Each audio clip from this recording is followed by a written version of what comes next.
Assalamualaikum warahmatullahi wabarakatuh.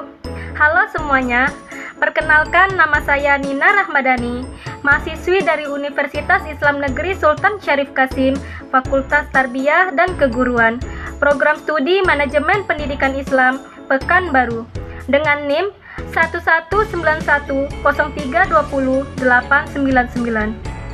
Baiklah, pada kesempatan kali ini saya akan menyampaikan video materi tentang manajemen pendidikan dan pelatihan sumber daya manusia dalam rangka pemenuhan tugas pada mata kuliah manajemen pendidikan dan pelatihan dengan tutor Ibu Fitriana, Sarjana Pendidikan Islam, Magister Pendidikan, Konselor.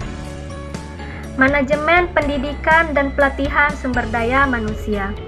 Pada materi ini, saya akan menyampaikan 6 poin materi. Yang pertama, pengertian manajemen sumber daya manusia. Yang kedua, pengertian pendidikan dan pelatihan sumber daya manusia. Poin ketiga, tujuan pendidikan dan pelatihan sumber daya manusia. Poin keempat, manfaat pendidikan dan pelatihan sumber daya manusia.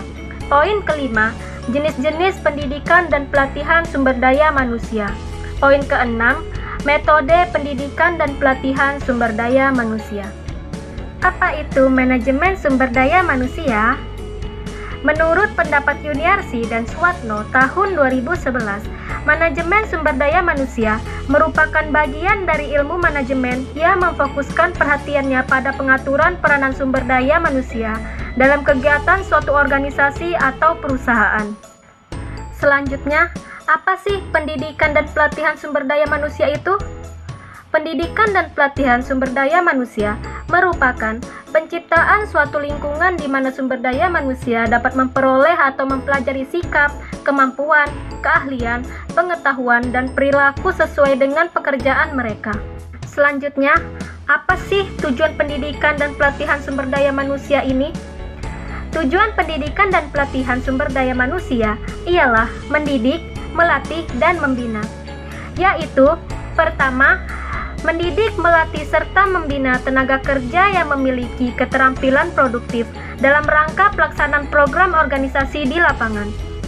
Kedua, mendidik, melatih, serta membina unsur-unsur ketenaga kerjaan yang memiliki kemampuan dan hasrat belajar untuk meningkatkan diri sumber daya manusia sebagai tenaga yang tangguh, mandiri, profesional, beretos kerja yang tinggi, dan produktif. Ketiga, mendidik, melatih, serta membina tenaga kerja sesuai dengan bakat, minat, nilai, dan pengalamannya masing-masing. Keempat, mendidik dan melatih tenaga kerja yang memiliki derajat relevansi yang tinggi dengan kebutuhan pembangunan. Selanjutnya, manfaat pendidikan dan pelatihan sumber daya manusia. Apa saja ya manfaat pendidikan dan pelatihan sumber daya manusia? Manfaat pendidikan dan pelatihan sumber daya manusia ialah: pertama, upgrade atau meningkatkan, yaitu meningkatkan kuantitas dan kualitas produktivitas. Kedua, shape atau membentuk, yaitu membentuk sikap, loyalitas, dan kerjasama yang lebih menguntungkan. Ketiga, help atau membantu, yaitu membantu karyawan dalam meningkatkan dan mengembangkan pengetahuan, sikap, dan keterampilan. Keempat, reduce atau mengurangi, yaitu mengurangi waktu belajar yang diperlukan karyawan untuk mencapai standar kinerja serta mengurangi frekuensi dan biaya kecelakaan kerja. Selanjutnya, jenis pendidikan dan pelatihan sumber daya manusia. Pertama, skill training. Pelatihan ini diadakan dengan tujuan agar peserta mampu menguasai sebuah skill atau keterampilan baru. Yang kedua, retraining atau pelatihan ulang. Pelatihan ini berupaya memberikan kepada para tenaga kerja keahlian yang mereka butuhkan untuk menghadapi tuntutan kerja yang berubah-ubah. Ketiga, cross-functional training. Pelatihan ini melibatkan tenaga kerja untuk melakukan aktivitas kerja dalam bidang lainnya selain pekerjaan yang ditugaskan. Yang keempat, pelatihan tim. Pelatihan tim merupakan kerjasama atau sekelompok individu untuk menyelesaikan pekerjaan demi tujuan bersama dalam tim.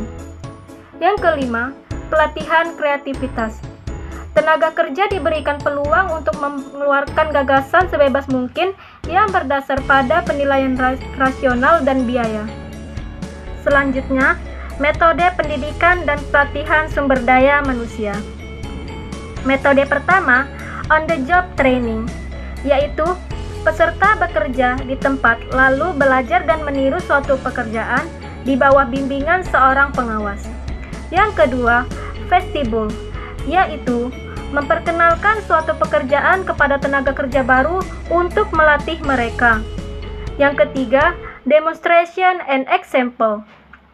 Latihan ini dilakukan dengan cara peragaan dan penjelasan cara mengerjakan sesuatu. Yang keempat, simulation, merupakan pelatihan yang menampilkan pekerjaan yang semirip mungkin dengan situasi yang berbeda.